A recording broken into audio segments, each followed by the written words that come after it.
Divya Himachal TV में आपका स्वागत है। आप देख रहे हैं आज दोपहर हिमाचल। आइए शुरुआत करते हैं दोपहर तक की कुछ चुनिंदा खबरों से। आतंकी हमले में शहीद अशोक पंचतत्व में विलीन, घर वालों का रो रो कर बुरा हाल। बेटे की मौत के बाद डीसी से दुखियारी मां ने लगाई फरियाद, सीबीआई जांच करवाओ। राजगढ़ में मैदे और मक्की के आटे से बनाए रंगों से खेले होली। होली के जश्न पर कोरोना की मार, दुकानदारों को ग्राहकों का इंतजार। हरिमन ने किसानों को दिखाया खुशहाली का रास्ता। और अब समाचार विस्तार से। श्रीनगर के लावेपोरा में सीआरपीएफ की नाका पार्टी पर हुए आतंकी हमले में शहीद हुए पालमपुर के काहनफट के देहरू के रहने वाले कांस्टेबल अशोक कुमार शनिवार को पंचतत्व में विलीन हो गए। शहीद अशोक कुमार 2004 में सीआरपीएफ में भर्ती हुए थे और 73 सीआरपीएफ में बतौर ड्राइवर तैनात थे। शुक्रवार देर रात शहीद की पार्थिव देह उनके घर पहुंची। शहीद की देह लेकर सीआरपीएफ के अधिकारियों के साथ एक टीम भी यहां पहुंची थी। शहीद का पार्थिव शरीर पहुंचते ही यहां पर मातम का माहौल बन गया और पूरा गांव लाडले की याद में फूट फूट कर रोने लगा। शनिवार को पूरे सम्मान के साथ उनका अंतिम संस्कार किया गया। इस दौरान विधानसभा अध्यक्ष विपिन परमार ने शहीद के घर पहुंचकर उनके परिजनों को ढांढस बंधाया। शहीद अशोक की अंतिम यात्रा में सैकड़ों की तादाद में लोग शामिल हुए और पूरा इलाका अशोक कुमार अमर रहे और भारत माँ की जय के नारों से गूंज उठा। शहीद अशोक अपने पीछे बुजुर्ग माता पिता, पत्नी और 2 बच्चे छोड़ गए हैं।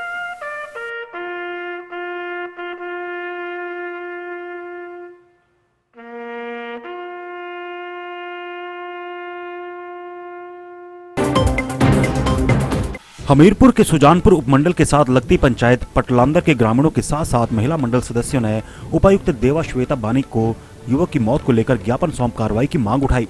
लोगों का कहना है कि उनकी पंचायत का एक युवक कुल्लू गया था, जहां उसकी रहस्यमयी परिस्थितियों में मौत हो गई। ग्रामीणों ने आरोप लगाया कि युवक की मौत के पीछे किसी का हाथ है। युवक की माता ने उपायुक्त से मिलकर तमाम जानकारी दी और कहा कि उनका बेटा कुल्लू में अपने ससुराल गया हुआ था, जहां उसकी मौत हो गई। युवक की मौत कैसे हुई, इसे लेकर पुलिस कोई भी कार्रवाई नहीं कर पा रही है। इस कारण परिजनों ने उपायुक्त से मांग की है कि उनके बेटे की मौत के कारणों का पता लगाया जाए और इस मामले की सीबीआई जांच करवाई जाए। उपायुक्त ने ग्रामीणों को आश्वासन दिया है कि मामले की जांच करवाई जाएगी। उसके बाद उसको कोविड-19 का उसको घोषित किया गया। उसके बाद कोई प्रिकॉशन नहीं और वैसे उसकी बॉडी को लिपेट के हमें सौंपा गया। ठीक है जी, ये पुलिस वालों की वहाँ की रिपोर्ट है। ठीक है, जिसकी हमने थाना सुजानपुर में भी हमने फ़ोन किया था सर। ठीक है जी, तो हम चाहते हैं कि वहाँ पे भी हमारी FIR दर्ज नहीं हुई। 1100 नंबर पे हमने कॉल की थी। वहाँ से जो हमें डिसीजन मिला है, जो वहाँ के DSP है प्रेम गुप्ता जी, तो उन्होंने जो रिपोर्ट में हमें वापसी रिटर्न किया है, तो उसमें उन्होंने लिखा है कि परिवार वालों को कोई शक नहीं है। जबकि हम लोगों ने कंप्लेंट करी है कि हम लोगों ने वहाँ पे जो कंप्लेंट की थी 23 तारीख को, तो उसमें कहा था कि हमें शक है। अब देखो जी, वो परिवार का कोई नहीं आया। उसको जलाने के लिए भी हमें गांव से तीसरा छोटा बच्ची लेना पड़ा, जबकि उसके 2 बेटे हैं। अगर ऐसी बात है तो ये सस्पेक्टेड और क्या है? ये सीधा सीधा मर्डर। ये माता है उनकी, ये बड़े भाई हैं जी। हम चाहते हैं कि सीबीआई से इसकी जांच हो। ये सारा गाँव पूरा नजर आया है।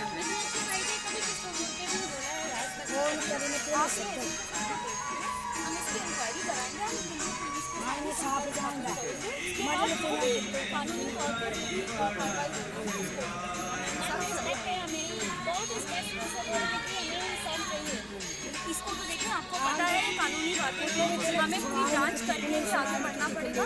हम कुल्लू में आप कह रहे हैं घटना हुई है, जो भी हुई है, हम उनके साथ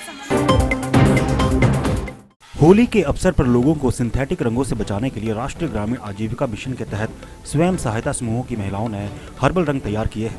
इन रंगों का कोई भी साइड इफेक्ट नहीं है। इन्हें मैदा, मक्की का आटा, टेल्कम पाउडर, मिठाई में इस्तेमाल होने वाले रंगों से स्पेशल तैयार किया गया है। बड़ी बात यह है कि ये मार्केट से मिलने वाले रंगों से काफ़ी सस्ते हैं। इनकी कीमत 20 से 50 रुपये तक की रखी गई है। ये हर्बल रंग खंड विकास कार्यालय राजगढ़ के पास हिम ईरा शॉप में मौजूद हैं। खंड विकास अधिकारी अरविंद सिंह गुलेरिया ने लोगों से अपील की है कि वे बाजार में मिलने वाले सिंथेटिक रंगों का प्रयोग ना करके इन हर्बल रंगों से ही होली खेलें। तो होली की बहुत बहुत शुभकामनाएं। होली एक कलरफुल और वाइब्रेंट त्यौहार है। और इस त्यौहार को मोर ऑर्गेनिक और इकोलॉजिकल बनाने के लिए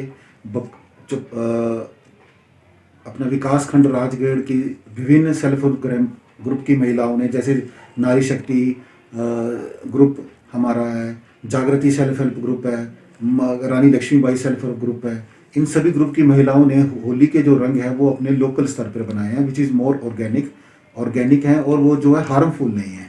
इनमें इनका जो इंग्रेडिएंट्स है, इसमें इन्होंने मैदा, फूड कलर और फ्रेगरेंस के लिए टेल्कम पाउडर यूज़ किया है, जो कि हार्मफुल नहीं है। और मैं ये निवेदन करूंगा राजगढ़ के निवासियों से कि इन महिलाओं का हौसला बढ़ाने के लिए ज़्यादा से ज़्यादा रंग जो है इन सेल्फ हेल्प ग्रुप से खरीदें, ताकि जो होली हमारा जो भाईचारे और प्रेम का जो त्यौहार है वो और मोर ऑर्गेनिक हो जाए। धन्यवाद। कोरोना की मार इस साल होली के जश्न पर पड़ी है। अगर बात करें सोलन शहर के दुकानदारों की, तो इस साल होली को लेकर खरीदारी बहुत कम हो रही है। दुकानदारों ने होली का काफी सामान सजा रखा है, पर सरकार के अब जश्न पर रोक लगाते ही लोग बाजारों में खरीदारी करने नहीं आ रहे। इससे यहाँ पर कारोबारियों को तगड़ा झटका लगा है। कोरोना के बढ़ते मामलों के बीच प्रदेश सरकार ने कहा है कि लोग अपने घरों में ही होली मनाएं और बाजारों में होली खेलने ना निकलें, जिस कारण इस साल अभी होली को लेकर कोई भी उत्साह नजर नहीं आ रहा है।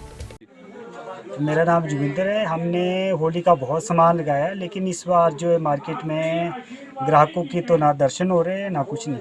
और जो हमने माल पिछले साल का लगाया था वो तक नहीं बिका। अभी 2-3 साल पहले इस टाइम तक हम माल नया ले आते थे, लेकिन इस बार जो ना रंग बिक रहे ना पिचकारियाँ बिक रहे। इतना माल भरने के बावजूद भी लोग जो है बाज़ार में नहीं दिख रहे, और जो पिचकारी का माल लगा है वो इस हिसाब से तो वैसे के वैसा ही लग रहा है।